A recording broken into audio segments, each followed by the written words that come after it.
meu primeiro grande emprego mesmo, né? E eu já comecei chutando o balde, né? Eu nunca trabalhou numa empresa grande, com carteira assinada, primeiro emprego Globo.com. Caraca, Caraca, mano. Quando você mistura família com negócio, realmente é complicado. Ainda mais quando você mora junto e você tá lá no seu negócio, na sua empresa, tá trabalhando, você tá num contexto profissional. E aí você sai, vai pra casa E continua o assunto. e continua, né? E aí eu entrei numa reunião que era pra gente falar da parte contábil de consórcio. Cara, e minha mãe é contadora. Eu entrei na reunião e comecei a conversar com os caras, porque eu tinha ido atrás, tinha estudado, tinha aprendido e tava lá discutindo normativa e o caramba 4. Minha mãe parou do meu lado, assim, olhando. Acabou a reunião, ela falou: cara, você é profissional em dar pitaco, velho. Você vai atrás, entende do negócio e começa a falar, tava olhando aqui, tava achando que você era contador.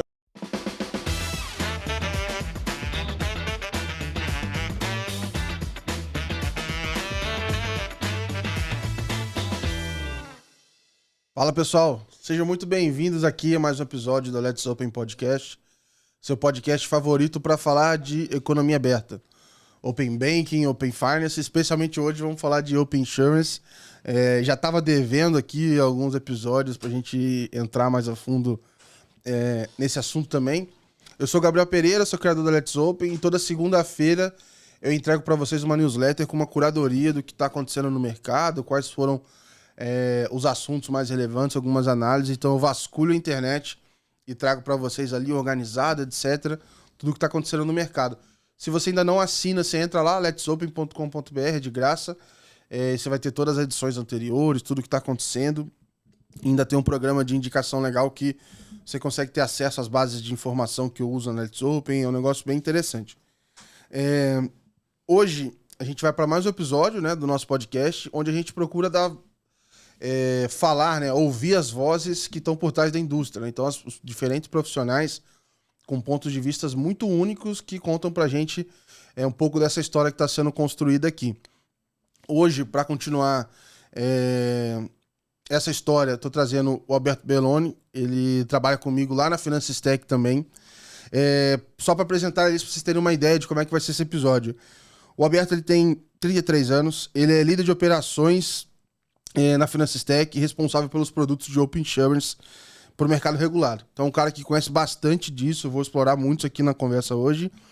Ele começou a carreira como UX, cara, curioso, também quero explorar isso aqui. Já foi empreendedor com comércio de produtos naturais e dietéticos.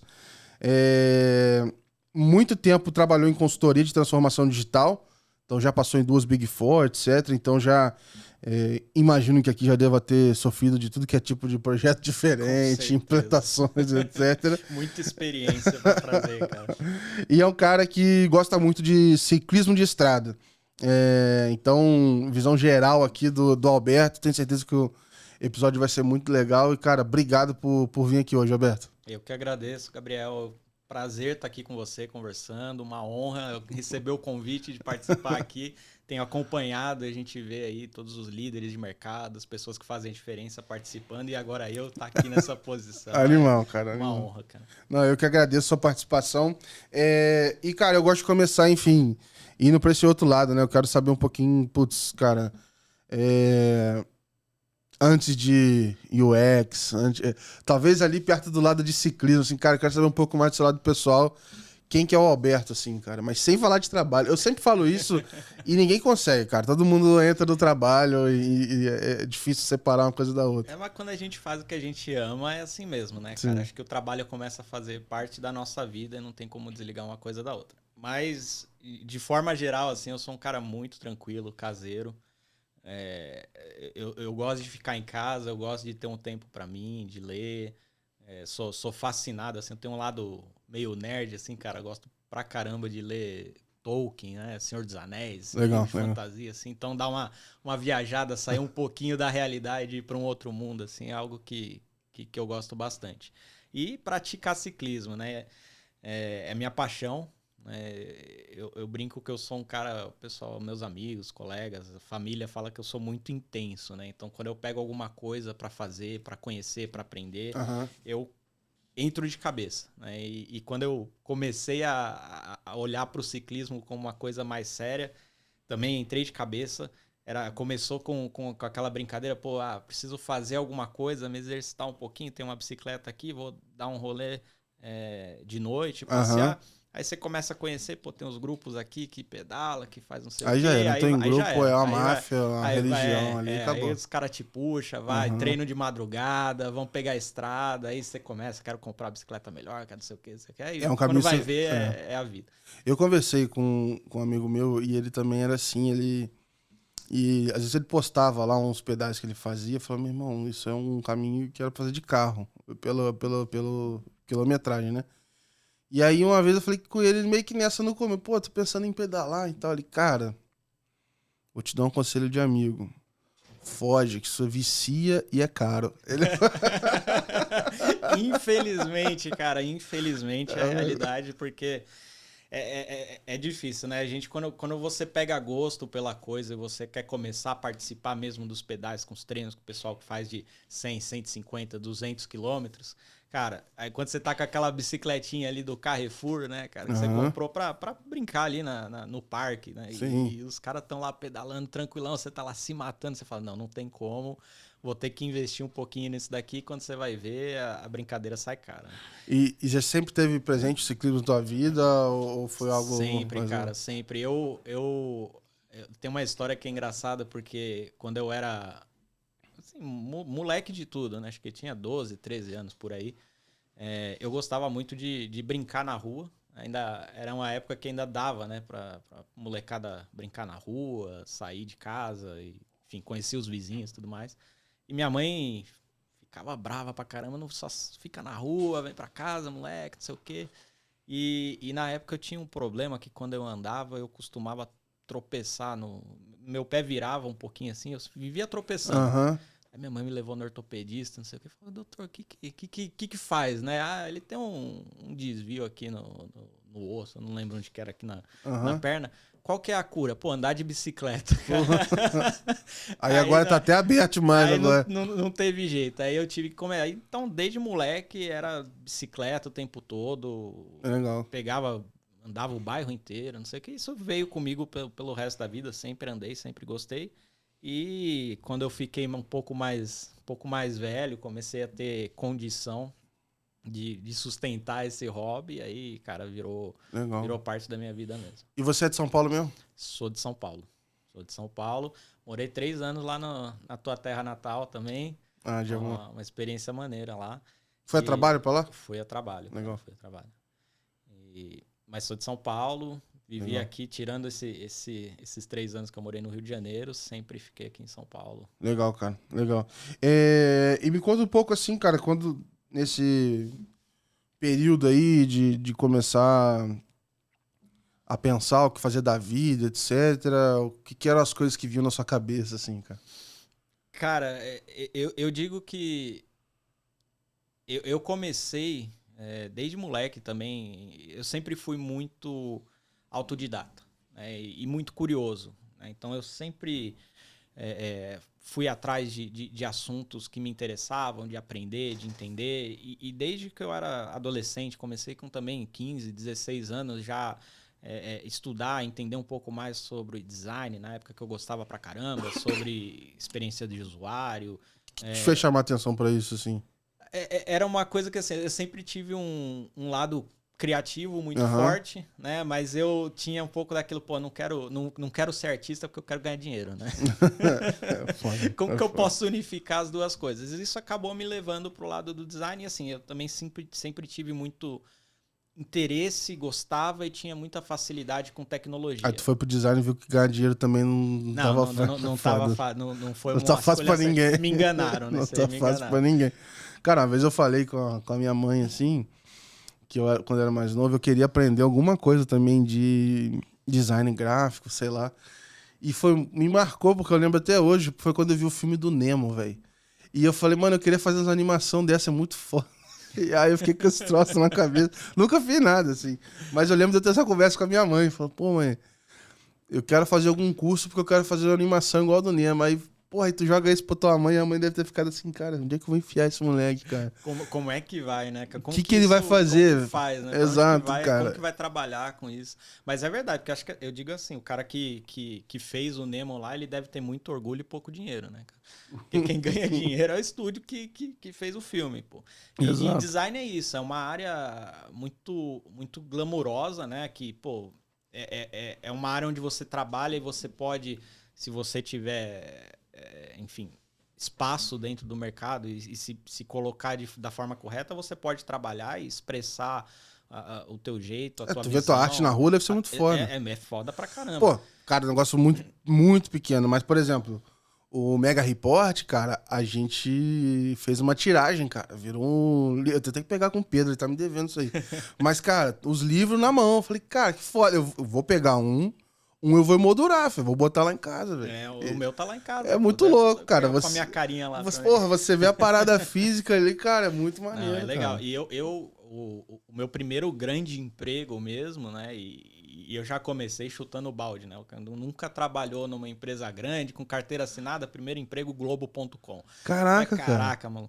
E essa história foi engraçada, porque assim, o começo da... Mas tipo assim, você entrou de... sei lá, você já tava estudando alguma coisa, já tinha estudado? Como é que tu foi parar lá? Então, eu comecei, assim que eu saí que eu me formei no colégio, eu comecei a cursar design gráfico com ênfase em tipografia, que eu adoro também, na Anhembi Morumbi. Mas eu cursei um ano, cara, e foi a primeira de muitas faculdades que eu comecei. Cursei um ano, acabei saindo porque, enfim, na época, moleque, cabeça fraca, assim, enfim, não me pegou a faculdade, acabei saindo fora. Falei, vou começar a trabalhar. Eu já tinha conhecimento, né, autodidata, corri atrás, sei como fazer, tinha contato, sempre fui de falar muito, de conhecer as pessoas. Comecei a pegar uns projetos de web, assim, para desenhar site de, sei lá, eu lembro de um que eu fiz que era para uma empresa de táxi lá do ABC. O cara conhecia lá, amigo da família, falou, faz aí, cara. Peguei, comecei a trampar por conta. Você era o sobrinho, né? Quando o pessoal... Eu era exatamente, cara, eu era o sobrinho, exatamente. E era bem naquele assim, pô, o cara sabe mexer com o computador, não importa, eu tô no Photoshop, arruma minha internet aqui, é o sobrinho. Era exatamente isso. Mas aí eu comecei a trabalhar por conta, isso muito, muito novo, com 17, 18 anos, eu já tava, assim, meio que tocando meu negócio. Claro que na época ainda muito informal, não tinha empresa, não tinha nada, era freelancer de tudo, né? Mas isso gerou muito conflito lá em casa, porque o meu pai, hoje em dia nem tanto, mas até porque a vida ensinou ele, os filhos fazendo isso também ensinaram ele, mas na época ele era tinha uma cabeça muito tradicional, né? Ele trabalhava no metrô já há décadas, aquele emprego de carteira assinada, tudo mais, concursado, tem que entrar. E ele gerava muito conflito, né? Pô, esse moleque fica em casa o dia inteiro, não sai do computador, né? Vai arrumar emprego. Não, isso aí até hoje. Home office, pô. E foi numa época, calhou muito, assim, que tava no auge dos conflitos, de eu tentando fazer as coisas do meu jeito, dependendo dos meus pais, e ele batendo de frente com essas questões. E aí, um belo dia, eu tinha publicado o portfólio, né, com alguns trabalhos que eu já tinha feito. E aí, um belo dia, recebi a ligação. Eu lembro até hoje que foi uma sexta-feira. O pessoal da Globo me ligou, falou, pô, a gente tava procurando aqui, a gente encontrou teu portfólio, o pessoal aqui dentro gostou. Você topa conversar? Vamos conversar? Eu falei, topo, né, moleque? Cara, na época, quando eles me ligaram, eu tava com 19 anos. Pra fazer 20, já era final do ano. E aí eu, nervosão, assim, né? Primeiro emprego, né, que eu teria grande, uma empresa grande. Tipo assim, a Globo, óbvio, é gigantesca. Mas acho que assim, antigamente ela tinha uma marca ainda mais forte, né? Com certeza. Tipo assim, óbvio, ela é gigantesca ainda, mas eu acho que, vamos dizer assim, tempos atrás... Era só ela, né? Não tinha outros veículos, não tinha outra mídia digital. E era assim, foi no auge, né? Isso foi em final de 2020. Final de 2020, se eu não me engano. Era o auge do BBB, né? Globo Esporte. Tava tudo em alta, assim, 2020. Nossa, eu tô viajando aqui, Gabriel. Foi lá 10, 11? É, 2010, né? Por aí. Eu tô viajando aqui na maionese. Mas Não, era o mas auge é até dessas curioso, coisas, né? porque nesse período foi meio que uma volta também, né? Esse período 19, 20, quando começou a pandemia, foi o outro pico ali. Resetou o reloginho aqui dentro, exato. cara, pô, não conto mais o tempo. Mas aí foi isso, né? Pô, os caras me ligaram, eu falei, não, vamos conversar, não sei o que, isso foi numa sexta-feira. Aí eles, ó, segura aí, a gente fez uma entrevistinha básica por telefone, né? E falou, ó, segura aí que a gente já dá um retorno. Eu desliguei, saí assim, eu lembro que eu tava suando, assim, falei, caraca, o pessoal da Globo me ligou, Globo.com me ligou. Aí comecei a conversar com o pessoal lá em casa, onde que é, não sei como que vai ser, o que é. Eu falei, meu, não sei de nada, vamos esperar. Aí passou umas horas, 2, 3 horas, os caras me ligaram, ó, dá uma olhada no teu e-mail que tem uma passagem aí pra segunda-feira, você vem aqui pro Rio de Janeiro pra fazer entrevista presencial. Aí, assim, eu não dormi o final de semana inteiro. Aí fica uma loucura, falei, caraca, o que vai acontecer? Mas, assim, aí que começou também pra mim a reforçar uma característica que eu tenho até hoje, que é não ter medo, cara. De botar a cara a tapa, de entender os riscos, mas enfrentar desafios, sabe? Tipo, pô, que nem quando você me chamou, né? Vamos gravar podcast. Nunca gravei, cara. Não sei nem como que funciona esse negócio, mas vamos lá. E eu fui pra lá na segunda-feira. Cheguei no aeroporto, não conhecia nada, nunca tinha ido pro Rio de Janeiro. Caralho, molecão. Ninguém, sozinho, molecão. Fui lá, fiz a entrevista, tal, o pessoal gostou. Isso, me ligaram na sexta, fui fazer a entrevista na segunda-feira, os caras gostaram. Voltei para São Paulo, já tinha um e-mail lá com a proposta. Quarta-feira você tá aqui, começa. E pra ir pro Rio? Pra ir pro Rio. Caralho, e teu pai? Mochilinha nas costas. Pai, mãe. Aí meu pai teve que aceitar, né, cara? Tipo. Vai, moleque. Até que esse moleque tava no quarto lá, não saiu do quarto, mas tava fazendo alguma coisa. Né? É foda. Mas foi aí que começou. Aí fui pro Rio de Janeiro, fiquei 3 anos lá. Que maneiro. Uma puta de uma experiência, mas assim, imagina também, moleque novo. Emprego perigoso, bacana, empresa grande, sozinho, tá? Família perigoso. Longe. Cara, foram altas aventuras no Rio de Janeiro. Caraca, cara, que maneiro. E, mano, você trabalhou em qual parte? Tipo, no G1? No que... Eu trabalhei... Lá dentro as equipes acabam movimentando, né? Então eu passei pelo Globo Esporte, eu passei na época Cara, eu entro todo dia, umas de 10 a 15 vezes no Globoesporte.com, desde 2000 e sei lá quanto que eu me lembro. Então, a quantidade de visualização que eu já dei pro Globo Esporte... Cara, eu consigo lembrar as evoluções da página, porque eu entro todo dia, cara, pra ver o que tá rolando lá e tal. É hábito, é tipo assim... Eu até hoje, a primeira coisa que eu faço quando eu acordo, eu sento na cozinha pra tomar um café, eu abro a Globo.com. Exato. Só que o que eu faço? Primeiro, já tem até um passo a passo. Primeiro eu entro no Globoesporte.com, porque se às vezes eu entro no Globo.com, rola um spoiler, tá ligado? Eu quero ver primeiro só do futebol. Aí depois eu entro no Globo. Aí eu vejo esses vermelhão assim, pô, beleza, o que tá rolando na economia. Aí começa a ir pra lá na laranjinha, a fofoca e tal. Aí, mas assim, eu gosto de primeiro no Globoesporte.com. Você gosta da experiência curada. Exato. Porque senão já toma um spoilerzão na cara lá e fala, não, peraí, cara, eu tava vindo pra ver economia e aí eu tô sabendo o que tá acontecendo no futebol, pô. Mas eu tinha, cara, entro muito assim, e rolava uma lenda de que era WordPress, mano. Já ouvi essa lenda aí. Tinham algumas páginas internas que usavam, mas era assim, na época que eu entrei lá, já tava começando a sair. A Globo.com sempre foi uma empresa assim, muito de ponta em termos de criar tecnologia ou de adotar tecnologia. Pra aguentar aquilo tudo de gente votando no Big... Era absurdo, Porra, era absurdo. Então, assim, a coisa era bem pra... Tanto que isso lá em 2010, 2011, o pessoal da Globo.com já tava ali usando metodologia ágil, Scrum, sabe? Com Scrum Master e tudo mais, coisas que até hoje muitas empresas ainda não conseguiram implantar do jeito que eles tinham lá na época. Então, assim, foi uma puta de uma experiência pra mim nesse sentido também de começar a conhecer coisas que até aquele momento eu nunca tinha ouvido falar. né? E começar a ter contato, e até hoje eu tenho contato com pessoas que eu conheci na Globo.com, profissionais assim fantásticos, né? Top do Brasil em tecnologia, em UX e tudo mais, que a gente isso nunca perde, né? A gente sempre traz a experiência, traz o contato, traz o network que a gente tem, as amizades e tudo mais. E também foi um momento ali dentro de eu começar a entender de fato o que eu queria fazer, né? Porque eu comecei meio na inércia, eu gosto de design, eu acho que é isso aqui que é o design e é isso aqui que eu vou trabalhar, entrei lá dentro.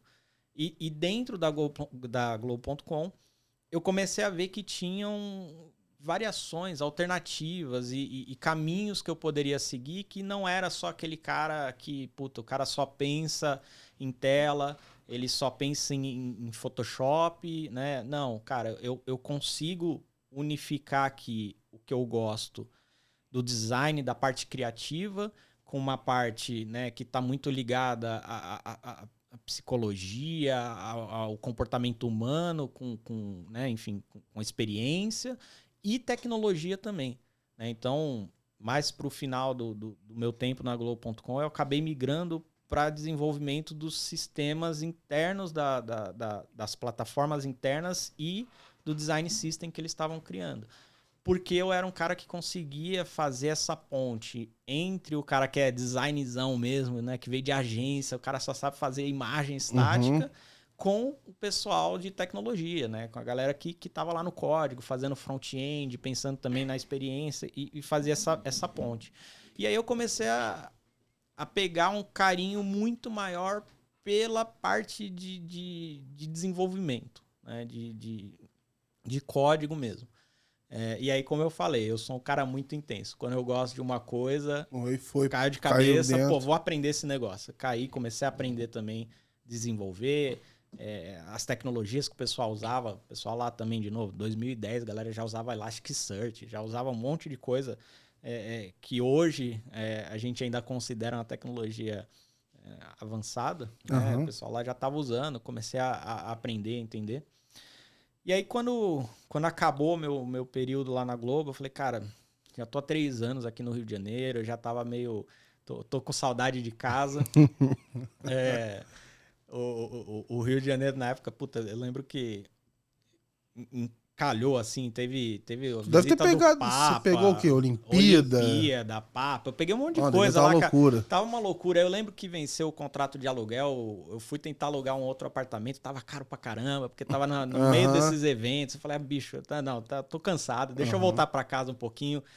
E eu já tava um pouco cansado também do mercado de design, né? Assim, infelizmente é um mercado que tem uma característica que assim tem suas panelinhas, você tem que conhecer e puxar o saco da pessoa certa para você conseguir se destacar, né? E eu nunca fui disso, não gosto disso. Eu sempre achei que o resultado e o trabalho tem que falar acima de qualquer outra coisa, né? E aí acabei cansando, saí lá da Globo, voltei para São Paulo, já com a ideia de falar, eu gosto de design, mas não é o que eu quero fazer. Não é o que a minha carreira.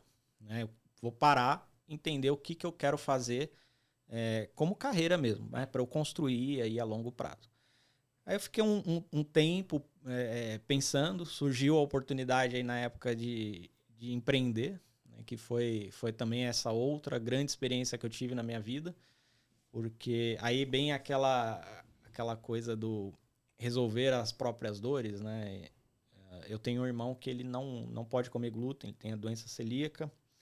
E a gente, na época, tinha muita dificuldade de encontrar as coisas para ele. Acho que até hoje já não assim, melhorou muito, né? Mas acho que já não é... Não, hoje em dia nem se compara, né? Na época, eu lembro que a minha madrasta, ela tinha que sair de casa, a gente já morava em Santo André na época, ela tinha que sair de Santo André e ir até a Liberdade para conseguir encontrar lá aquela farinha arroz moti lá para fazer... É mais fácil comprar droga do que comprar um alimento.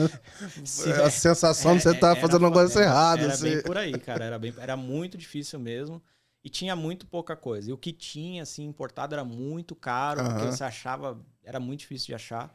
a gente falou, cara, vamos resolver isso, né? Vamos abrir um comércio focado nisso. Né? Focado, quando eu falo que a gente fala produto natural e dietético, pô, não era coisa de academia ou para emagrecer, era dietas restritivas. Né? Ah, então, legal.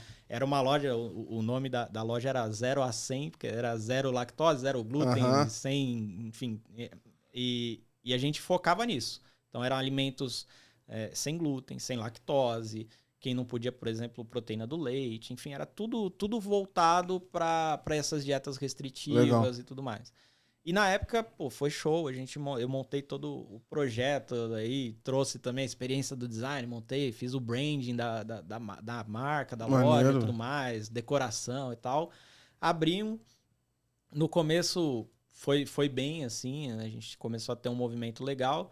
Mas, cara, foi um timing péssimo. E aí eu não sei se a gente ajudou na evolução desse negócio ou se a gente só se ferrou por consequência. Porque passou 6 meses, aí começou a pipocar, né? E a padaria tava vendendo, o mercado tava vendendo. Aí te arrebentou, né? Se chegar lá, putz, tem no mercado... não tá. Aí você vai onde competir, você já vai, né? Você já vai lá. Já vai lá e as lojas pequenas, você vai competir com uma rede, por exemplo, Carrefour, você não consegue com preço, e, enfim. Não dá. Mas durou, a gente ficou 2 anos com a loja. Aí foi dá pra rir e chorar. 2 anos. Foi bem bacana. E foi assim, foi de novo, mais uma puta experiência, né? De administração, de negócio, de começar a ter visão de negócio. E como é que foi trabalhar com a família? Cara, acho que você já imagina, né? Eu também já trabalhei com a família. Misturar trabalho e família, assim... Sempre você anda naquela corda bamba ali, correndo o risco de perder a amizade. Cara, né? eu sou muito... Assim, eu sou muito passional, assim. Então... Mano, pra mim, tipo assim... Você vai melhorando ao longo do tempo, mas boa parte das vezes, pra mim tudo é pessoal, assim. Então, tipo assim... Pô, se o negócio não dá certo, eu fico triste, puto, levo pra casa mesmo e beleza, a gente discutiu aqui, mano, eu vou ficar puto, mas beleza, cheguei em casa, acabou. Mas, tipo, eu não consigo ter total frieza, assim, e desligar, assim, sabe? Então, pra mim, chegou um momento que eu falei, pô, eu não consigo funcionar desse jeito aqui não, porque pra mim é muito intenso, assim, tudo, cara. Então, eu trazer pessoas que eu tenho sentimentos e tal, já tenho outras histórias, etc. Pra mim era um desafio difícil, assim, cara. Não sei, eu acho que tem quando você mistura a família com o negócio, realmente é complicado. Ainda mais quando você mora junto e você tá lá no seu negócio, na sua empresa, tá trabalhando, você tá num contexto profissional. E aí você sai, vai pra casa... E continua o assunto. E continua, né? Porque aí você tá vivendo literalmente não só o trabalho, mas com toda a tua equipe, teus colegas, que é família também. Cara, é inevitável que eventualmente atritos apareçam, discussões aconteçam. Mas felizmente, assim... Por mais que durou 2 anos a loja e quando a gente decidiu fechar... A família durou até hoje. A família permanece. A família permanece. Boa. Cara, depois desse período, então, você já tinha, cara, uma experiência de empreender, essa parte digital, a sementinha aí já de desenvolvimento e desse outro lado já de métodos ágeis que na época talvez não sei nem que nome que se usava, porque... Então, o pessoal foi buscar o Scrum lá. Porque foi ficar na moda e ganhar uma roupagem, sei lá, pra 2016, exato, mais ou menos. E como é que foram aí os próximos passos? Eu já até sei, cara, eu vou botar o título desse episódio, assim, da Globo ao Open Insurance. É uma boa. Boa. Que diabos aconteceu que os caras estavam na Globo preparando? Já vou botar já de bait pra achar que é tipo assim, do Estúdios Globo, entendeu? Pra cara ator, vim lá da Malhação. Do Projac para o Open Insurance. Foi uma saga mesmo. Porque foi assim, foram praticamente 2 mudanças de carreira, 3, né? Se a gente contar sair da parte de desenvolvimento mesmo e passar para uma visão mais de gestão, mas em termos de carreira mesmo, eu comecei com UX, saí, fui para o empreendedorismo. não deu certo, beleza, vamos para a próxima. Quando eu fechei a loja, surgiu a oportunidade de eu entrar na Deloitte, na época, consultoria de transformação digital. Na verdade, na época na Deloitte era mais voltado para automação de processo, né? Entrei na Deloitte e aí, cara, aí foi a saga da consultoria. Eu até te perguntar, assim, como é que foi... É que, cara, quando você tá empreendendo, beleza, independente se é família ou não, então, mas você tem... O que eu acho mais legal é a autonomia, a liberdade. Você fala do jeito que você quiser, e aí, de repente, meu irmão, você vai lá e tá encaixotado dentro da consultoria, assim, tem uma certa forma de se comunicar, de fazer projeto. Eu não concordo não, Gabriel. Sabe por quê, cara? Eu falava isso até pro pessoal que trabalhava comigo. E talvez até tenha sido um motivo de eu ter me destacado e crescido relativamente rápido, né, no mercado de consultoria, na minha carreira, porque eu acho que pode acontecer isso se as pessoas entrarem no mercado, na consultoria e se acomodarem, entendeu? Uhum. Eu vou fazer, vou entrar no projeto que me colocarem, eu vou fazer o que mandarem eu fazer e não tentar buscar espaço, né, para mudar as coisas, entendeu? De provocar, de ter, claro, enfim, com confiança, com argumentos e com respeito, mas de chegar num cliente e falar, cara, eu acho que isso aqui não vai funcionar, vamos fazer diferente, entendeu? Ó, você tá querendo entregar um projeto aqui em 3 meses, não vai entregar em 3 meses, eu posso te prometer isso aqui, mas eu vou estar te enganando, vamos fazer direito, né? Então, assim, você tem autonomia, é só legal. você saber como se posicionar, como falar e ter os argumentos, ter a base para poder explicar, né, para os clientes, para os gerentes, para os líderes. Mas lá, por exemplo, você chegava a... Você entregava o desenho do projeto ou ia até a entrega também? Na época, quando eu entrei na Deloitte, eu desenvolvia mesmo. Né? Tá. Eu comecei como analista pleno na Deloitte, então entrava nos projetos, automação, e aí isso também, uma coisa é aquela acumular conhecimento, acumular experiência e aproveitar isso, né? Então eu trouxe muito da bagagem que eu tive na Globo de user experience, de mapeamento de processo, de entender a necessidade do cliente, do produto, eu trouxe para dentro de consultoria. Legal. Então eu conseguia entender facilmente a necessidade, às vezes o que preciso aqui, sei lá, automatizar um processo de migração de dado de um legado para um sistema novo. Pô, mas você tinha uma vivência para trocar ali, né? Eu consegui olhar para aquilo e falar, cara, talvez não é isso que você precisa, entendeu? Vamos pensar diferente aqui, né? Vamos explorar alternativas e entregar uma coisa mais legal. E, além de ter essa visão, assim, conseguia, de fato, entregar resultado ali. Então, eu comecei botando a mão na massa mesmo, trazendo um pouco dessa experiência. E acabei, assim, crescendo bem rápido na Deloitte, sair de pleno para enfim, um outro nível mais alto de pleno lá no primeiro ano ainda, até fora, né? Eles têm os padrões lá de o tempo certo, só promove e tal época, mas, cara, vou fazer puxar aqui, vou te jogar para cima. E foi bem legal. E tive contato nesse período com vários outros mercados que eu nunca tinha colocado a mão antes, então trabalhei em projeto de logística, trabalhei em projeto de telecom, eu trabalhei em porrada de lugar legal.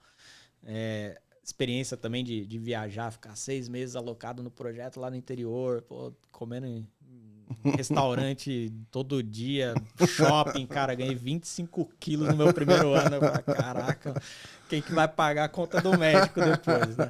Mas foi legal pra caramba. E aí eu fui em consultoria daí pra frente, cara, passei pela Deloitte, eu passei pela Grant Thornton. Na Grant Thornton eu já estava mais na área de liderança técnica e gestão de projetos mesmo, né? Então já entrei como sênior na Grant Thornton, depois passei a gerente de projetos lá dentro. Comecei a desenvolver também essas skills de gestão de projeto, de fazer mais essa frente com o cliente, de entender a necessidade, setar a expectativa, de saber falar com o cliente, né? Falar, cara, vou entregar, não vou entregar, sem deixar o cara desesperado, né? E gostei pra caramba disso também, essa parte de gestão, de liderança. E aí, da Grant Thornton, eu fui pra UI. Já era UI na época, né? Mas todo mundo conhece. Ernest Young, né? Fala baixinho que eles não gostam, não. Tem que ser UI, cara. Que isso.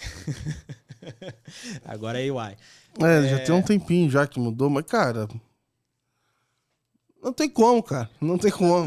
Eu lembro que no primeiro dia que eu entrei lá, quando a gente foi fazer a integração tudo mais, eu falei, pô, mas é Ernest Young? Eles, não é Ernest Young, não, é UI, cara. Pô, igual a CIP, virou Nuclear. Meu irmão, beleza, totalmente diferente de CIP, né? O UI ainda é... Mas, cara, não tem jeito, cara. Quem ouviu a CIP a vida inteira... Fica cravado, né? Pô, e é uma marca forte pra caramba, né? Sim, sim. Mas aí, enfim, entrei na UI...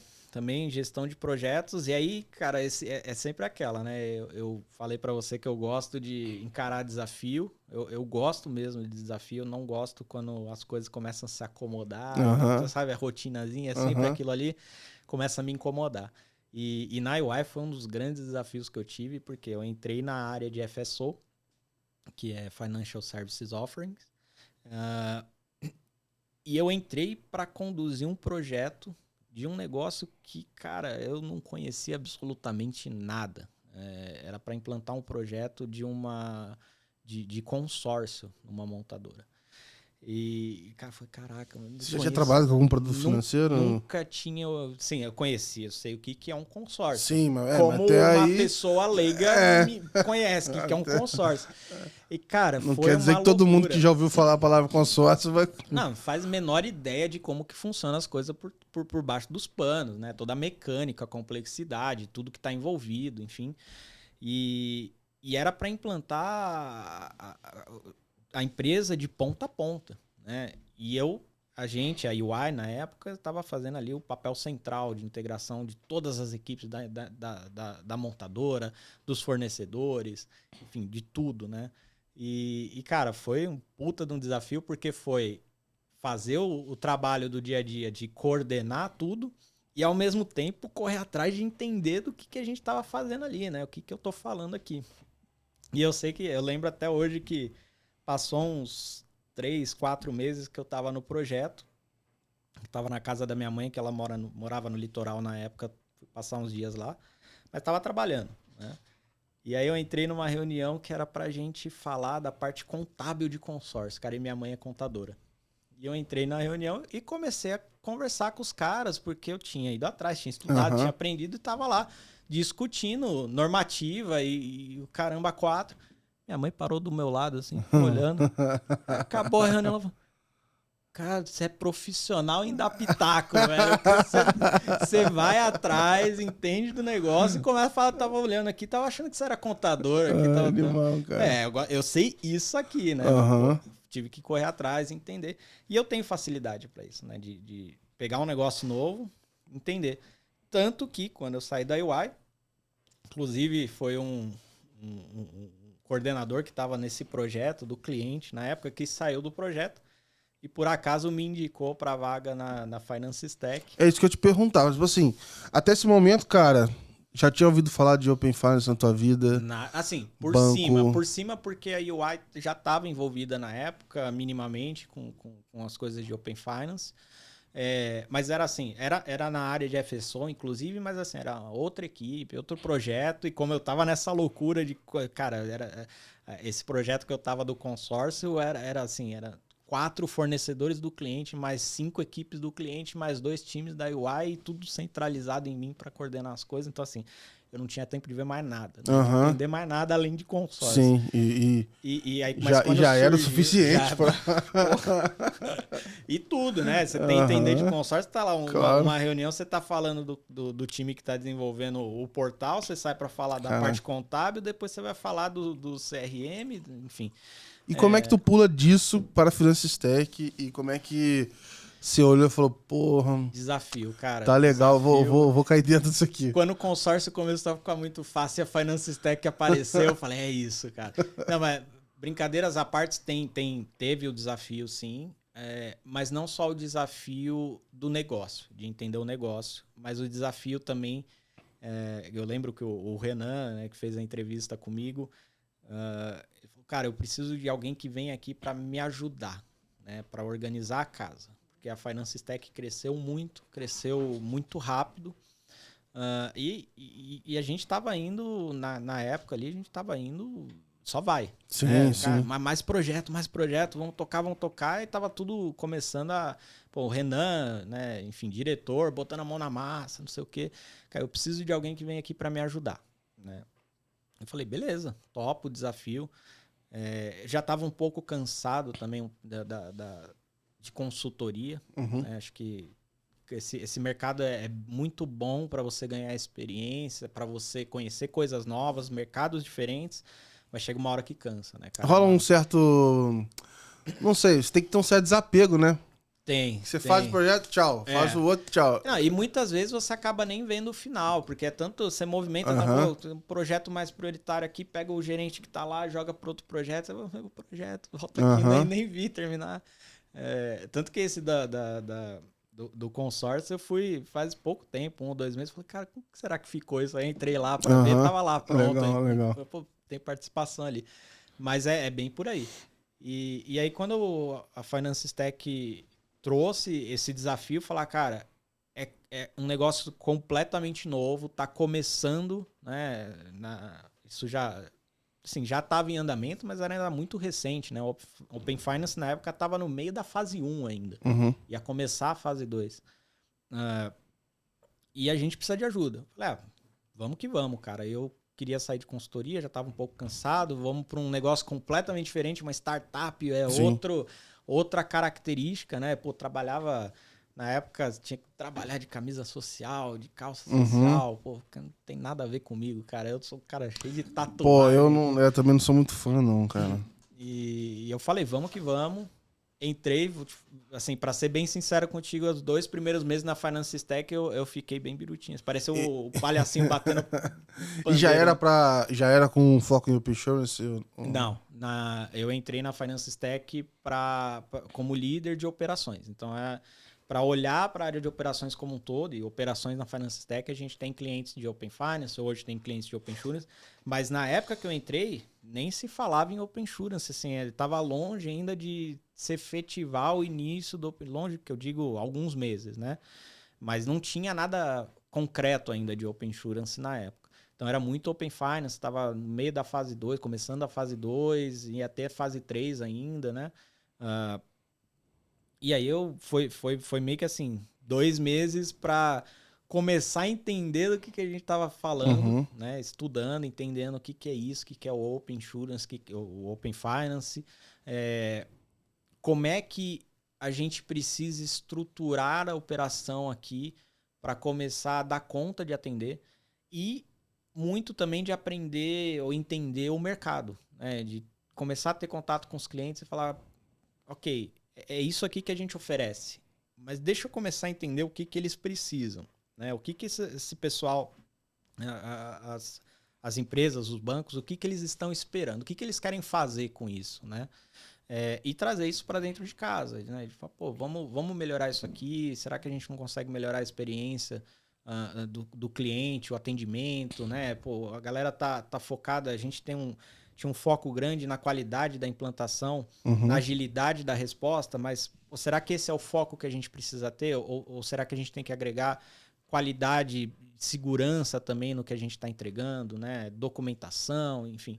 Comecei a organizar ali, trazer um pouco de processo para dentro de casa, porque na época que eu entrei não tinha processo nenhum, era só uma loucura. A gente tava muito rápido as coisas, né? Muito projeto entrando, o time relativamente pequeno. E eu comecei a organizar, tanto que hoje a gente está na área de operações com mais do que o dobro de projetos que a gente tinha na época com a mesma equipe. Legal, então a gente conseguiu ganhar um pouco de fôlego ali dentro da área de operações. E aí, naturalmente, nesse período, eu comecei a ficar um pouco mais à frente dos projetos de insurance, né? Porque o time que estava originalmente já estava no finance, eles já estavam com experiência, já conheciam e estavam tocando os projetos de finance. E quando começou a entrar insurance, alguém tinha que aprender esse negócio. E aí, estava eu lá naquele momento, comecei a encarar um pouco mais de frente os projetos de insurance, entender, ver as diferenças de mercado, que são várias. Eu até quero aproveitar para explorar isso, assim, cara. Tipo, Open Insurance, por exemplo, eu acompanho uma ou outra notícia, mas não é algo que eu tô tão dentro, assim. Então, eu até queria entender um pouco, assim, cara, o que é a diferença do insurance pro banking? Beleza, muda desde quem tá coordenando, quem são os participantes, assim. Queria até dar uma visão geral pro público também, assim, cara. Quais são as diferenças? Qual que é o estágio que um tá e o outro não? Só pra gente ter uma visão geral aqui de como que isso tá acontecendo hoje. Legal. Cara, em termos de estágio, de momento que cada um tá, o insurance ele tá bem atrás do banking em termos de implantação. Que é como se tivesse, tipo, sei lá, na fase 1, na fase 2. Não tanto. Mas hoje, quando você está olhando para o Open Finance, já está começando daqui a pouco fase 4. Aham. Né? O Open Finance já tem lá a versão 2 da fase 3, versão 2 da fase 2. O Open Insurance, nesse momento, a gente está no meio da implementação da fase 2 e começando a fase 3, né? Que é a iniciação de serviço. Então, assim, ele está atrás do Open Finance, porque ele começou depois, né? Não é nem só uma questão de, demorou mais. Não. Começou depois, né? Mas, assim, lógico, tem as diferenças básicas, como você mesmo comentou, que é o regulador é outro, os participantes são outros, né? O insurance, talvez assim, como você tem as ITPs no Open Finance, você tem as SPOCs no Open Insurance, né? Que Como também é um chama? negócio, SPOCs. O que são as SPOCs? Cara, eu não vou lembrar o que significa aqui o termo agora, depois a gente pode procurar. Mas assim, basicamente as SPOCs são reguladas também. Mas é quem inicia. É quem faz a iniciação de serviço. Elas vão como se fosse assim, de forma. Depois a gente pode até confirmar isso aqui, mas é como se fossem as corretoras, né? Que vão iniciar os serviços de seguro. Dá um exemplo assim, que a ITP, a iniciação de pagamento, é relativamente já mais simples, né? Eu vou começar um Pix de um canal diferente. Como é que é a iniciação de serviço no caso do Open Insurance? Você tem algum exemplo, sei lá? Eu tô pensando aqui para ver se eu entendi a tua pergunta. É mais para tentar assim, eu tentar entender assim, o que é iniciar um serviço? Que serviço que é? Eu vou contratar um seguro por um outro canal? Sim, os serviços que a gente que estão entrando agora, né, que estão em implementação e já estão especificados, basicamente são três serviços, mas a gente separa em duas implementações porque os dois primeiros serviços são basicamente o mesmo fluxo. Você tem aviso de sinistro, endosso e cotação e contratação, que é uma coisa só, né, um fluxo único. Então, aviso de sinistro e endosso é basicamente para o cliente poder interagir, né, com a seguradora ou para alterar o dado de uma apólice, incluir alguma coisa numa apólice, cancelar uma apólice ou fazer um aviso de sinistro realmente, né? Então, preciso acionar aqui o seguro, vou fazer o aviso do sinistro. Hoje, como que isso está estruturado, é que o cliente ele vai iniciar isso através das SPOCs. Né? A SPOC em si é uma coisa muito nova dentro do mundo do insurance. Tanto que até hoje você não tem nenhuma SPOC efetiva, né? Regulada já e em operação. Então, assim, você está entrando hoje no Open Insurance com a fase 3, está implementando, todas as participantes estão seguindo um cronograma. Para ser iniciada... Para você fornecer um serviço. Mas hoje você não tem quem inicia ainda esse serviço. A fase 3 no Open Bank foi a mesma coisa. Assim. Exatamente. Mas então, eu posso imaginar que vai ter uma figura, que pode ser um cara ali do meio, que ele vai facilitar ali você ver sua gestão de seguros, etc.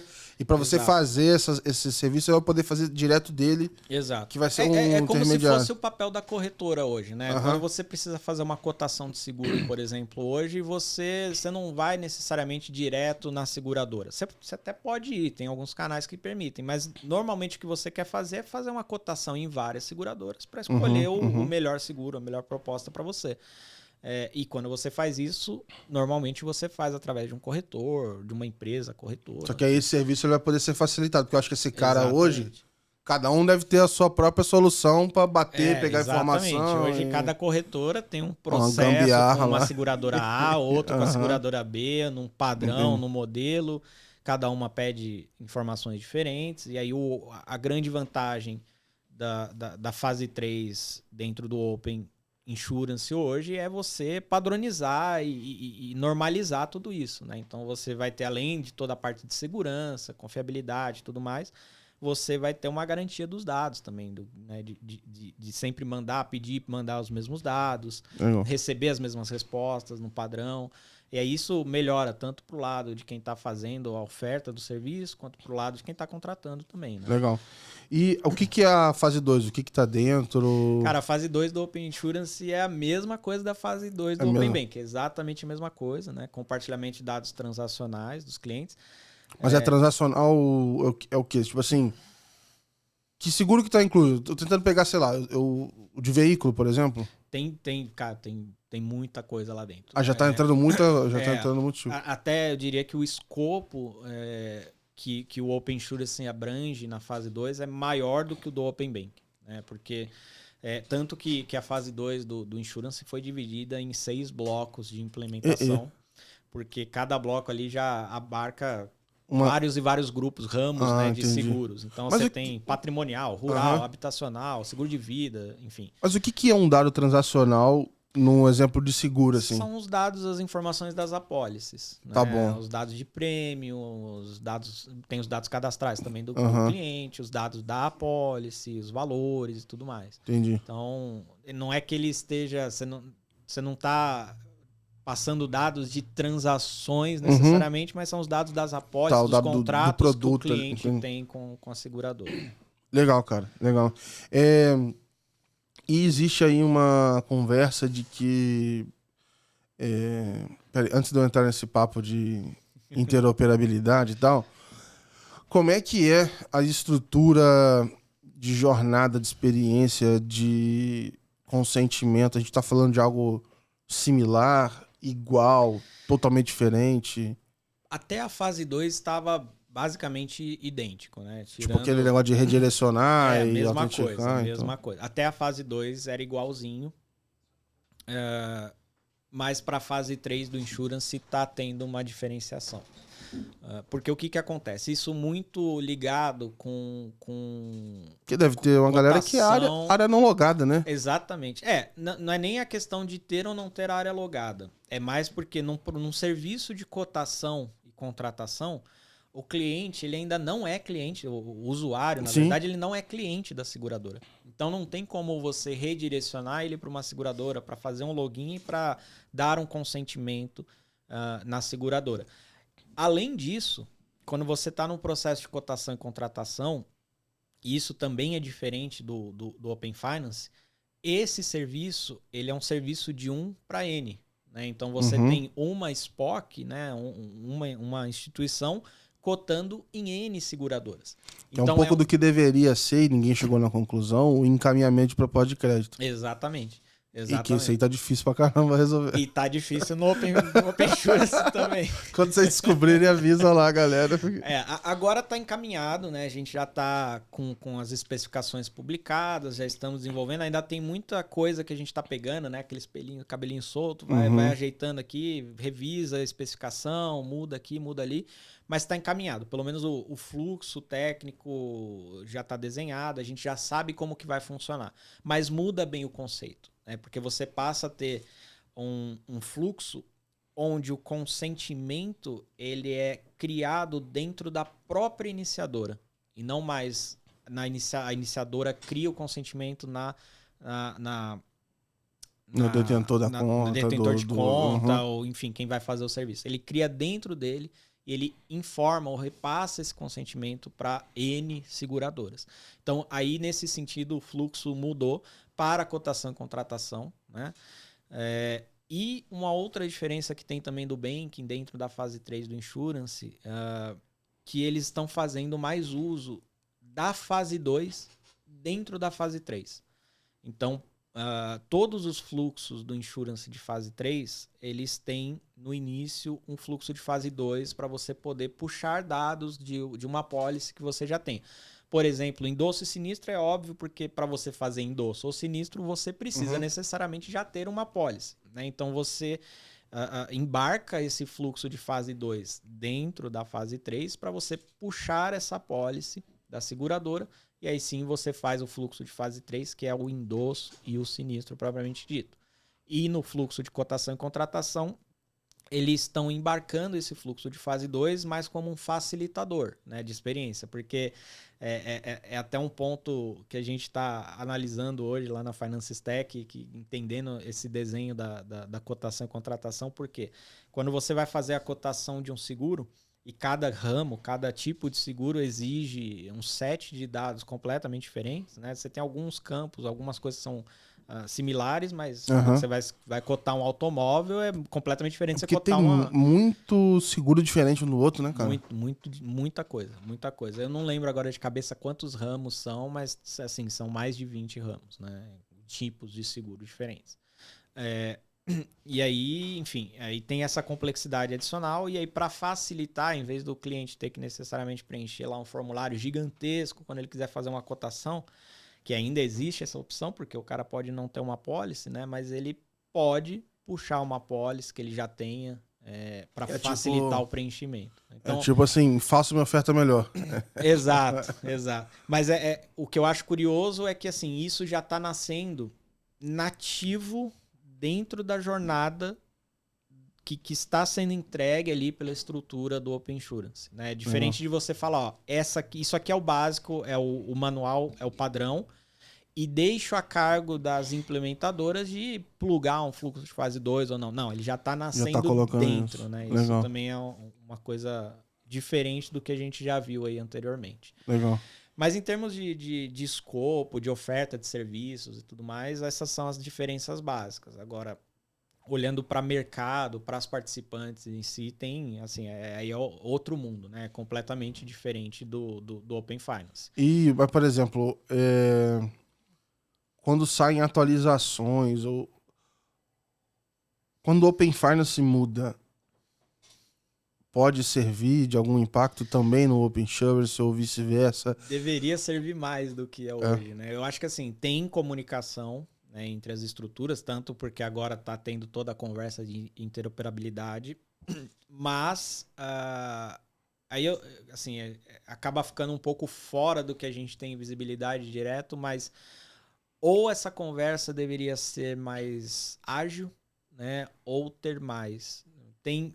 A gente sabe que tem uma interação entre as duas frentes. O pessoal do Open Insurance, quando vai criar as especificações técnicas, eles dão uma olhada no que foi feito no Open Finance, mas eu acho que poderia evoluir, sabe? A gente sente que poderia evoluir porque tem muita coisa que a gente pega já lá na frente, já em tempo de publicação de uma especificação e fala, pô, mas aqui é diferente do Open Finance. E muitas vezes fica a cargo ou das próprias participantes ou dos fornecedores da estrutura de apontar isso, né? Porque a gente tem essa visão maior. A gente está no Open Finance, a gente está no Open Insurance. Então a gente consegue olhar e falar, ó, sei lá, esse status aqui do consentimento está faltando aqui, porque lá no Open Finance você tem um status de consentimento consumido, né? Para você evitar de reutilizar aquele consentimento. Então vamos voltar e redesenhar. Então se tivesse talvez uma conversa, uma integração um pouco maior já em tempo de desenho ali das especificações, talvez facilitasse para todo mundo. E como é que funcionaria essa interoperabilidade? O que seriam os benefícios assim que se imagina? E meio que na prática mesmo para o cliente, assim, pô, beleza, os dois estão se conversando. E o que isso significa? Eu vou poder compartilhar os dados do banco lá nessa corretora, eu vou pegar os dados seguros e vou jogar no banco. Tem algum tipo de caso que o pessoal usa para exemplificar isso? Eu ainda... Isso é uma coisa que talvez o mercado ainda esteja com dificuldade de pensar na prática de como aplicar isso, né? Acho que estão faltando casos de uso ou ideias de como você vai, de fato, trazer isso para a realidade. A ideia é justamente essa, que você possa compartilhar os dados entre os ecossistemas de forma transparente. Então você tem toda uma frente ali técnica, um esforço técnico de equalizar, né, tanto no sentido de segurança quanto no sentido das próprias APIs, dos contratos, deixar que um possa falar com o outro. Mas o que as instituições vão fazer com isso, eu acho que... Não sei se é porque o pessoal ainda está muito focado em implementar o o regulatório, né, o obrigatório ali, sim. depois eu penso nisso, mas acho que tem um déficit aí de casos de uso, de como que isso vai trazer valor na realidade, essa interoperabilidade. A ideia básica é que você possa agregar dados, né? Sim. Agregar informação, agregar valor no que você tem de conhecimento do teu cliente, e aí, enfim, fazer a oferta que você quiser em cima disso, ou entender o que você quiser em cima disso. E você comentou que a gente já tem clientes, né, na Finansys do Open Insurance, ou OPIN, também carinhosamente falado. Mas eu queria entender um pouco assim, quais são os serviços que esses clientes estão contratando? Como é que está um pouco do momento? Você falou já que muita gente está buscando entregar o regulatório, mas como é que está um pouco desse movimento de mercado assim do Open Insurance? O mercado do Open Insurance, olhando especificamente... E quem são esses clientes? Assim, putz, a seguradora também tem classificação, tipo S1 ou não? Tem classificação. É parecido com o do Finance, né? E recentemente teve aí uma definição também do regulador de que a S3, S4, produtos de alto risco, não tinham a obrigação de entrar. Cara, eu tô pensando em criar uma fintech que vai chamar Banco S1. Vai ser o nome. Só pra bugar a mente da galera, cara. Bugar mesmo, cara. E aí vai ficar, você é obrigado S1, ou não obrigado? É o S1, peraí, mas S1, S1? Acho não, que é S2. O S1. Não, Mas, enfim, em termos gerais, assim, o mercado do insurance, ele tá mais... O que eu posso dizer aqui sem deixar ninguém triste comigo, né? Acho que o mercado do insurance, ele tá mais devagar, ou menos empolgado, né? Vou colocar assim. Então, assim, tanto que dentro do Open Insurance, diferente do Open Finance, tem uma mão mais pesada ali do regulador na questão de obrigar as instituições a entrarem, por exemplo, com recepção de dados. O insurance tem menos ou mais? Tem mais obrigação. Mais obrigação. Mais obrigação. Porque, e aí você entende que isso está menos... porque, tem menos assim, movimentação? O que aconteceu, né, na verdade? Vamos voltar um pouquinho. O que estava acontecendo é que as instituições, as seguradoras, elas não estavam querendo adotar.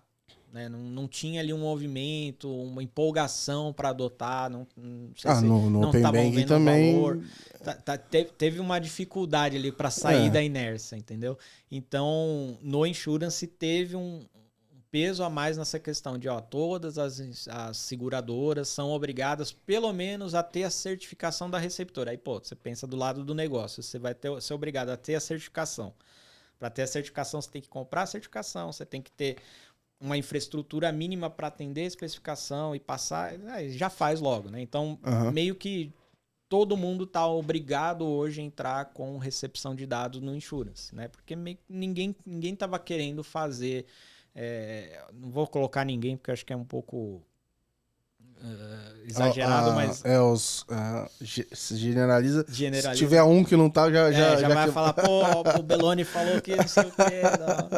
Não, mas uma boa parte, assim, não tava tendo esse movimento de adoção, de eu quero fazer recepção, eu tô vendo valor nisso, quero usar para isso, quero usar vamos ser bem sinceros também. Beleza, tem muita seguradora grande, mas a estrutura não é exatamente as mesmas que os grandes bancos têm. E aí priorizar projeto, o nível de transformação digital... O custo do projeto do insurance para as seguradoras tem um impacto muito maior do que para o finance, né? Porque você movimenta dentro da estrutura da seguradora uma porcentagem muito maior, né, da própria instituição para você poder implementar isso. Seguradoras não têm a estrutura técnica que os bancos têm. Como acho que você mesmo comentou antes, que muitas seguradoras lá no início não tinham nem área logada. Né? Como é que eu vou implementar um negócio? Vou ter que desenvolver. Não é só eu criar uma perninha aqui numa coisa que eu já tenho. Eu tenho que construir do zero. Né? Então você coloca todo o custo de implementação do Open, mais toda a adequação que ela tem que fazer nos sistemas legados, toda a adequação que ela tem que fazer em portal, em ferramentas e coisas que ela não tem ainda para poder depois sim aplicar em cima do Open Insurance. E além disso, né, teve uma concorrência do Open Insurance com a implementação do SRO. Né? O que é o SRO? É o sistema de registro de seguros lá, teve uma padronização. Aí eu não vou nem me arriscar entendendo o detalhe, porque isso é totalmente dentro do negócio de seguro. Uhum. Mas o que eu entendo é que assim, houve uma concorrência. É tipo né, uma registradora É o padrão de registro, de operações né, e das etc. registradoras.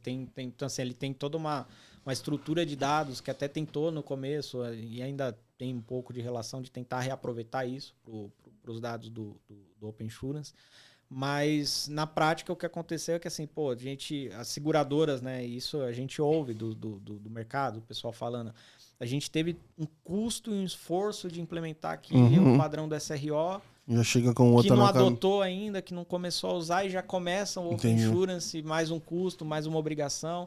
Então isso começou a criar, às vezes, um pouco uma barreira ali entre as seguradoras, o regulador, um pouco de receio, né? E falar, cara, eu não tô confiando, vou fazer o obrigatório aqui, depois a gente começa a ver se o negócio der certo, aí a gente vai. Então, assim, isso eu senti bastante diferença. Eu acho que o Open Finance estava um pouco mais empolgado, né? Eu sei que teve dificuldade, teve muita instituição que, não quero entrar, não faz sentido para mim, mas tiveram instituições que falaram, cara, caiu de cabeça, com coisa legal pra caramba, vamos fazer, puta de um projeto, e já não foi tanto assim no insurance. A gente teve bastante dificuldade, é um mercado que a gente tem mais dificuldade técnica, né? O pessoal tem uma estrutura, as instituições têm uma estrutura menor.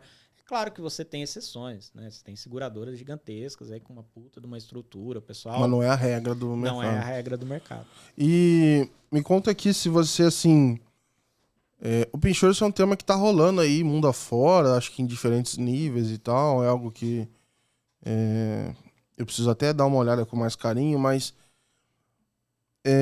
tem alguma coisa, algum caso, lugar, empresa, algum case que você achou interessante, diferente, assim, cara, isso aqui é um negócio legal, assim, pra onde o Open Insurance pode ir, alguma coisa? Cara, ainda não. Eu acho que até pelo momento que o Insurance tá, a gente não tem ainda estrutura básica para as coisas começarem a ganhar forma. A gente tá no meio da fase 2. Então, assim, o que está hoje em produção de fase 2 não é nem funcional ainda. Você tem o fluxo e as APIs de consentimento, você ainda não tem dados transacionais para consumir. Então, assim, as instituições ainda não conseguiram concretizar o que elas tenham de visão de negócio e cases, enfim, ideias com o que está disponível hoje. E a gente tá numa correria, quando a gente fala a gente, o mercado como um todo tá numa correria para colocar esse negócio de pé, né? Porque tá tendo um grande paralelismo de cronograma, né? De fase 2 com fase 3. Os dois vão caminhar juntos aí por pelo menos mais uns 3, 4 meses ainda, né? E acho que, assim, pouco diferente também do que foi no Finance, né? O Finance teve um pouco mais de fôlego, não muito, foi bem corrido também, mas não tanto, né? Não teve tanto paralelismo de implementação, e por mais que tenha tido ali dificuldade na entrada, principalmente quando não tem ITP ainda, o pessoal precisa desenvolver as ITPs para poder testar aqui iniciação de pagamento, mas resolveu relativamente rápido. Hoje no Insurance não existe ainda uma expectativa de quando que você vai ter uma SPOC para poder... Em produção, porque assim, até agora, até onde eu sei, nenhuma instituição se colocou, se prontificou ou mostrou interesse em entrar como uma SPOC. Então você vai provavelmente passar pelo caminho que o Open Finance passou de entra aí quando este entrar, ele vai ver se todo mundo que estava preparado para transmitir dados, se está funcionando mesmo ou não. Aí vai ver todos os... né? Fala assim, eu não consigo iniciar o serviço. A iniciação foi isso, assim, tá todo mundo pronto para ser iniciado. Quando o primeiro começou a iniciar, falou, peraí, não é bem assim, tá com um problema aqui, ali, aí estão arrumando. Então, à medida que foram entrando mais iniciadores, a coisa foi melhorando, ainda não tá perfeito, acho que até longe disso, mas já melhorou muito. Essa fase 3 do Insurance tem a vantagem de que ela já está nascendo com o reforço, o apoio do Mock Insurance, né? Que é até outro produto da Finance Stack que eu tô à frente também.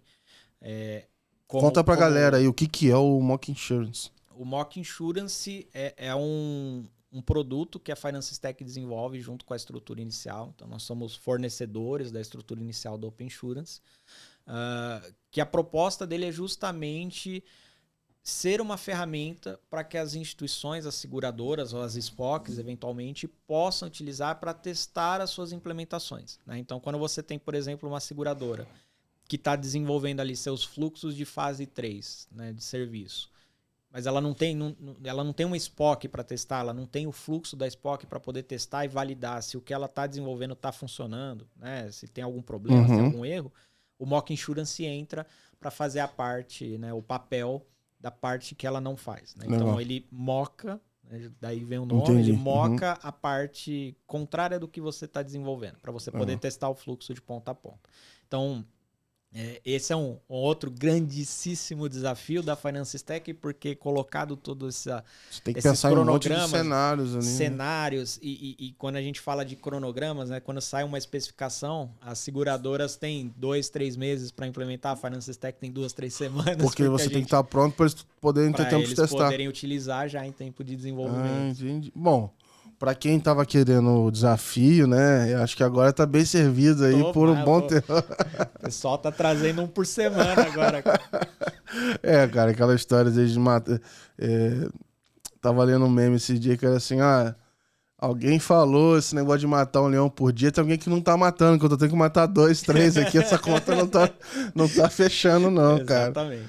Não, mas assim, isso é legal pra caramba e a gente ganha, assim, tem uma vantagem muito boa da gente estar com a cara lá, né, nas discussões, cara. A gente tá participando dos GTs, a gente tá vendo o que está sendo discutido, para onde que o pessoal tá querendo ir, né? Enfim, até pegando os problemas, os ajustes antecipadamente, contribuindo com o ecossistema. O que, assim, para a gente só agrega, né? Só agrega. A gente está contribuindo com as participantes, com o ecossistema, dando um produto legal para eles. E para a Finance Stack a gente está trazendo conhecimento também, né? Entendendo como que as coisas vão funcionar, antecipando os movimentos que vão acontecer. Legal. Então isso é fantástico para a gente. Legal. A gente está chegando no final aqui. Já queria te agradecer pelo tempo e pela conversa. Mas eu tenho uma última pergunta que ela, assim, muda totalmente o assunto, mas é um jeito muito bom da gente fechar aqui, que eu tenho pedido para todo mundo agora no final compartilhar alguma coisa da vida pessoal, não vale trabalho, que te deixou feliz aí nos últimos tempos. Assim, já me contaram de momentos especiais com filho, de viagem com pai, afilhada, de música. Cara, é muito legal que eu sempre descubro alguma coisa muito diferente das pessoas. E, cara, o que você pode dividir com a gente? Alguma coisa que te deixou feliz aí nos últimos tempos, cara? Cara, pode ser no futuro, um negócio que tá me deixando empolgado daqui a pouquinho? Pode, é o que tiver, cara, o que tiver te empolgando aí. Hoje o meu foco como acho que eu comentei lá no início, eu moro em Santo André, e eu sei que eu vou falar do escritório, mas não é porque é trabalho, né? Tá bom. Porque o escritório fica lá em Alphaville, né? Sim, então, hoje pra caramba. Recentemente que tá me empolgando aqui é fazer o planejamento, porque eu e minha esposa, a gente quer se mudar lá pra Alphaville e ficar por lá, e, pô, é um lugar gostoso pra caramba, né? Animal, então, cara, isso tá tirando o sono e me deixando empolgado ao mesmo tempo. Pô, animal, cara. Cada hora que eu abro lá pra procurar os preços de aluguel, cada hora tá mais alto. Pô, mano, que aí mano, é bom fechar e, cara, boa mudança pra vocês aí, nova fase, legal. Pô, eu gosto muito, assim, de terminar assim, porque a gente escuta mais das pessoas e, enfim, acho que é um momento legal de se conectar. Queria te agradecer pelo tempo, cara. Obrigado mesmo pelo papo, compartilhar a sua história. Acho que a gente vai ter que voltar ainda mais para contar do que tá rolando no Open Source. E aí, tamo indo e tal, falar mais desses desafios. E queria deixar aberto aí, cara, pra você mandar uma mensagem pro público, uma mensagem final, fica à vontade, propaganda, o que você quiser, é de graça aí, pode ficar à vontade. Cara, vamos voltar a falar assim, até porque o que a gente tem visto aí nas discussões mais recentes, principalmente de fase 3, eu acho que vão vir grandes mudanças por aí, né? E, enfim, seja qual for a conclusão dessa saga também de implementação do Open Insurance, a gente vai ter muita história para contar, porque tá tendo muito desafio, né? Mas a gente tá vendo que também, assim, é igual o Open Finance, né? A hora que esse negócio estiver funcionando, vai ser bom para todo mundo. Uhum. Contanto que todo mundo faça como deve ser feito, né? Faça direito, né?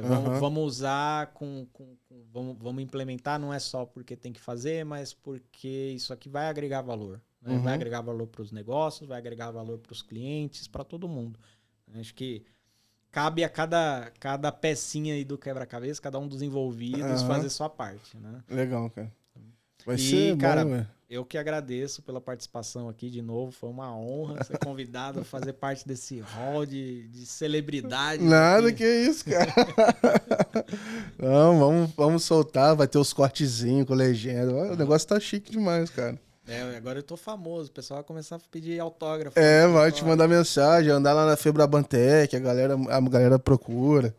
O pessoal é figura. O pessoal já procura na sacanagem, já. Na última vez que eu fui, o pessoal já me conhecia. Vai falar, vou tirar foto com o Gabriel. Eu falei, pô, sai fora, mano.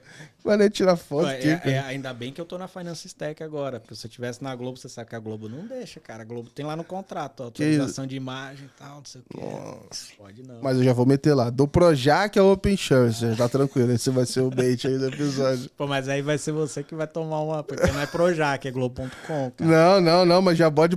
Já pra dar uma... Depois que clicou, meu irmão, viu é meu, já era. Tá certo, Gabriel. Brincadeira. Mas, pessoal, obrigado por acompanharem. Eu só tenho um último recado, assim. Esse podcast, esses episódios, etc., eles não são de graça. E como é que você paga por ele? Você se inscreve no YouTube, dá aquele likezinho lá no Spotify, se inscreve, compartilha com o pessoal. Ajuda pra caramba aqui a divulgar a Let's Open também. Obrigado por participar e acompanharem mais uma vez. E a gente se vê no próximo episódio. Grande abraço.